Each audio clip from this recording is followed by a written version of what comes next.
ઉનાળાની શરૂઆત થઈ છે અને જેવી ઉનાળાની શરૂઆત થઈ છે કે તરત જ શરદી, ઉધરસ, તાવ આ બધા રોગોની શરૂઆત પણ થઈ છે.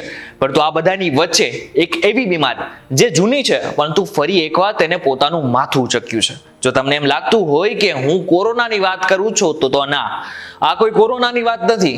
આ એક એવી બીમારી છે કે જેની સારવાર ન કરવામાં આવે તો તમારો જીવ પણ જઈ શકે છે. અને અત્યારે આ બીમારી હિન્દુસ્તાન અને ગુજરાતમાં તહેલકો મચાવી રહી છે. કઈ છે આ બીમારી અને એનો સારવાર શું છે, જો એ તમારે જાણવું હોય તો આ વિડીયો એકવાર પૂરો જોઈ લેજો.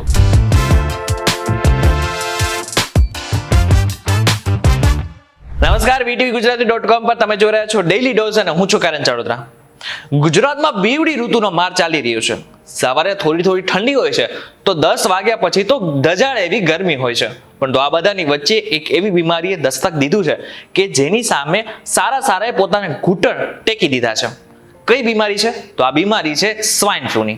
ગુજરાતમાં છેલ્લા 1.5 મહિનામાં 200 થી વધુ કેસ આના સામે આવી ચૂક્યા છે. સ્વાઇન ફ્લૂ, જેને H1N1 ફ્લૂ તરીકે પણ ઓળખવામાં આવે છે.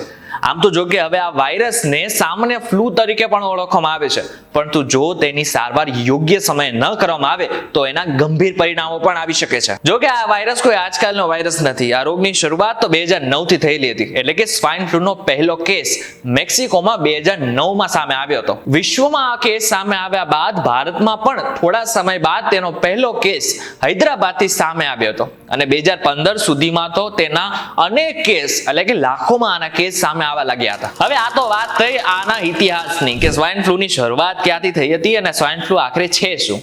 પરંતુ હવે તેના લક્ષણો શું હોઈ શકે તેની વાત કરી લઈએ. જો તમને તાવ આવતો હોય, ઠંડી લાગતી હોય કે પછી સાથે પરસેવો પણ આવતો હોય, ઉધરસ સતત આવતી હોય, ગળામાં સતત દુખાવો થતો હોય, આંખ લાલ થઈ જતી હોય, આંખોમાં દર્દ થતું હોય, આખા શરીરમાં દુખાવો થતો હોય, માથામાં દુખાવો થતો હોય, સતત થાક લાગતો હોય કે પછી ઉલટી જેવી સમસ્યા થતી હોય, તો બની શકે કે તમને સ્વાઇન ફ્લૂ હોઈ શકે. જો કે આ તો સ્વાઇન ફ્લૂના અમુક સામાન્ય લક્ષણો હતા જેની સારવાર ડોક્ટરની દવાથી થઈ શકે છે.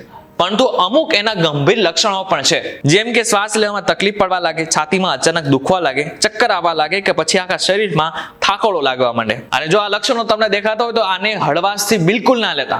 આ લક્ષણો દેખાય એટલે તરત જ તમારે સૌથી પહેલું કામ ડોક્ટરને બતાવવાનું કરવાનું છે. જો કે આ વાયરસ ચેપી વાયરસ છે, એટલે કે જો તમને આ વાયરસની અસર થઈ હોય તો તમે બીજાને પણ આનો ચેપ લગાડી શકો છો.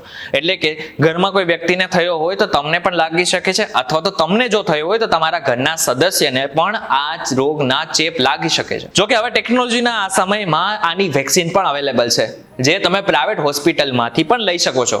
પણ આની સાથે એક વસ્તુ એ પણ સમજવા જેવી છે કે જે લોકોની ઉંમર વધારે છે અને જે લોકોની ઉંમર ખૂબ નાની છે, એટલે કે બાળકો તથા વૃદ્ધોને આની અસર ખૂબ વધારે પ્રમાણમાં જોવા મળે છે. એટલે કે સ્વાઇન ફ્લૂ આ લોકોમાં ખૂબ જ વધારે પ્રમાણમાં થાય છે. બાળકો અને વૃદ્ધો બાદ જે લોકોને ડાયાબિટીસની પ્રોબ્લેમ છે, જે લોકોને બીપીની પ્રોબ્લેમ છે, જે લોકોને ક્રોનિક ડિસીઝ છે, એ લોકોને પણ સ્વાઇન ફ્લૂ તરત થઈ જાય છે. હવે આ બધામાં સૌથી વધારે ધ્યાન રાખવા જેવું કોઈને હોય તો એ છે ગર્ભવતી મહિલા. ગર્ભવતી મહિલાને પણ આની અસર ખૂબ જ જલ્દીથી થઈ જાય છે. એટલા માટે જ ડોક્ટર ગર્ભવતી મહિલાને ઘરની બહાર નીકળવાની પણ મનાઈ કરે છે. ત્યારે હવે ભારત જેવા દેશમાં અને ગુજરાત જેવા રાજ્યમાં આની અસર ધીરે વધી રહી છે. એટલે કે હવે આના કેસો ધીરે સામે આવવા લાગ્યા છે. છેલ્લા 1 મહિનામાં 180 થી વધારે કેસ આપણા ગુજરાતમાં નોંધાઈ ચૂક્યા છે.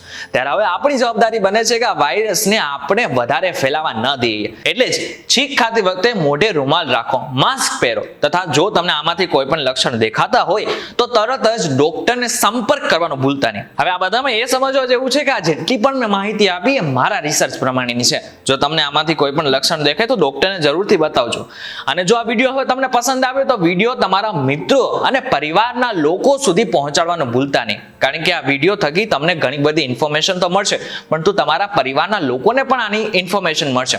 એટલા માટે જ આ વિડીયો તમારા મિત્રો અને પરિવારના લોકો સુધી પહોંચાડવાનું ભૂલતા નહીં. તથા આવા જ ઇન્ફોર્મેટિવ વિડીયોઝ માટે VTVGujarati.com સાથે જોડાયેલા રહેજો.